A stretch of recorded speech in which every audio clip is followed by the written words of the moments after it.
Ẹ káàárọ̀ gbogbo etí tó ń gbọ́ mi jákèjádò gbogbo àgbáyé.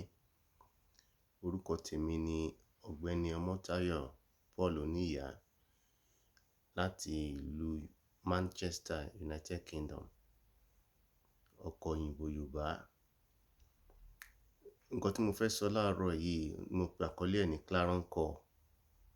Mo fẹ́ kí gbogbo wa sọ̀rọ̀sọ̀rọ̀ ká pe àkíyèsí lára brother wa Ọmọ́yẹlé Sowore. Ọ̀rọ̀ mi lọ sọ́dọ̀ gbogbo àwọn sọ̀rọ̀sọ̀rọ̀ àti àwọn agitators tó kù. Yèyé Dára, Ọláyọmí Kóìkí, Bàbá Gbàgede Ìmọ̀, Awíkonko, Ààrẹ Almoroof, Bàbá Àròpọ̀ Ire, Citizen AY, Yoru App, gbogbo àwọn sọ̀rọ̀sọ̀rọ̀ tó kù, Máyégún General. Ẹ pé arákùnrin yìí àtàwọn bàbá wa gbogbo, àwọn bàbá wa mọ́nímọ́ní tí wọ́n ní àwọn nǹkan ìṣẹ̀ǹbáyé Yorùbá lọ́wọ́, àwọn nǹkan ìṣọ́ra Yorùbá. Ẹ pé arákùnrin Sowore yìí, ẹ fà á mọ́ra. Ẹ jẹ́ kó mọ̀ pé nǹkan tó gbé dání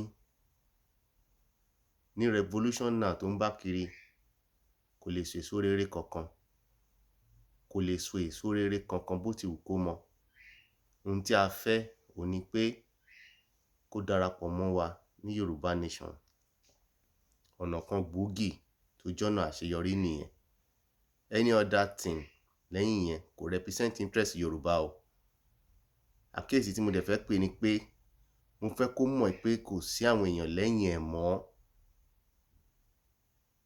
Ẹ wo ohun tó ṣẹlẹ̀ ní ìjẹta sáànà ní Abuja bí tó ti lọ lóhùn ṣe protest. Ṣé tó yẹ pé ó jẹ́ ọmọ Yorùbá tó tọ́jú ara ẹ̀, ṣó yẹ kí ìbọn tán yìí yẹn ṣó yẹ kó wọlé sí lára? Ṣé ìkọkànrú nǹkan tó ṣẹlẹ̀ yẹn á ṣẹlẹ̀ sáwọn ọmọ Yorùbá Nation tó ń ṣe mega rally tí wọ́n pé gbogbo wọn náà ti tọ́jú ara wọn tán dẹ̀ ti dúró tán? Ṣé ìbọn yẹn á wọlé sí lára? Eléyìí jẹ́ nǹkan tí mo ní kí n sọ. Mo pe title fídíò yìí ní Clarion Call. Máyégún General, mo mọ̀ pé ọ̀rẹ́ ẹ̀ ni Ọmọ́yẹlé Sowore. Ẹ pè é, ẹ call ẹ̀ to order. Revolution now tó ń bá kiri yẹn kì í ṣe interest Yorùbá. Kò dẹ̀ lè so èso rere kankan, kò lè gbé débì kankan. Òun náà rí pé ìbọn tó yẹn wọlé sí lára lánàá, ó wà lọ́spítù bá ṣe ń bá yín sọ̀rọ̀ yìí. Bí mo ṣe ń bá yín sọ̀rọ̀, ó wà lọ́spítù.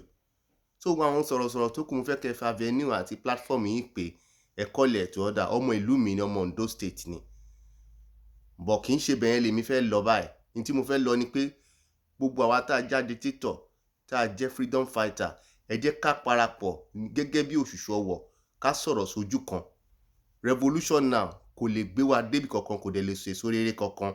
Gbogbo àwọn ọmọ tó dẹ̀ ń tẹ̀lé revolution now, ẹ̀yin náà ti rí. Gẹ́gẹ́ bí ẹ̀sìn tèmi ṣe Kristẹni lèmi. Ibì kan wà ńbẹ̀ nínú Bíbélì tó sọ pé strike the shepherd and the sheep will flee. Nígbà tó ń bá lè balẹ̀ bẹ́yẹn tí ìbọn bá, àwọn ọmọ tó bá kó lẹ́yìn, kí ni guarantee ẹ̀mí wọn? Òun la fi ń wárí, ta fi ń support gbogbo nǹkan tí olóyè Chief Sunday Igboho àti Ààrẹ Gani Adams ń ṣe. Àwọn wọ̀nyí la gbójúlé àti Ọlọ́run tó wà lẹ́yìn wọn tó ṣe alátìlẹ́yìn fún wọn pé àwọn yìí, ẹni tó bá máa tó ṣe bí òwe ẹ̀yin àgbà tẹ́ ń wò mí, ẹni tó bá máa fúnyàn ní fìlà àrán, èèyàn á máa wo orí títí ẹ̀ gangan pé ṣáde ló dé o. Ọmọ́yẹlé Sowore ò lè lead àwọn group ẹ̀ lọ sí anywhere, they are going nowhere pẹ̀lú revolution now tó gbé dání yẹn. Ẹ fà á mọ́ra, ẹ bá sọ̀rọ̀ kó tọ́jú ara ẹ̀. Tó bá jẹ́ pé níṣe ló tọ́jú ara ẹ̀ ni, ìbọn tán yìí yẹn ò ní wọlé. Ìbọn yẹn ò ní wọlé rárá.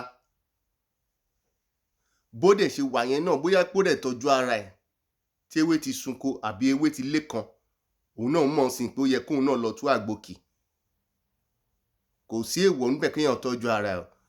Torí bó ṣe ṣàyà gbangba ẹni tí ò mà lóògùn àrìnà tó lóun fẹ́ jayán, tó ṣe ṣàyà gbangba tó ń ṣe revolution now peaceful process l'Abuja tó ṣe yẹn, tí ìbọn yẹn dẹ̀ wọlé sí lára, obìnrin yìí ń bọ̀ ó dẹ̀ wọlé sí lára.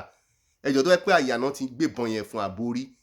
Àwọn tó wà lẹ́yìn ẹ̀ wọ́n kàn lose leader wọn for nothing, and loss ló máa jẹ́ fún Yorùbá Nation. Mo ṣe ní kẹ́ pe àkíyèsí ẹ̀, kẹ́ call ẹ̀ to order. Ẹ ṣé o, mo rí yín náà. Ó dàbọ̀.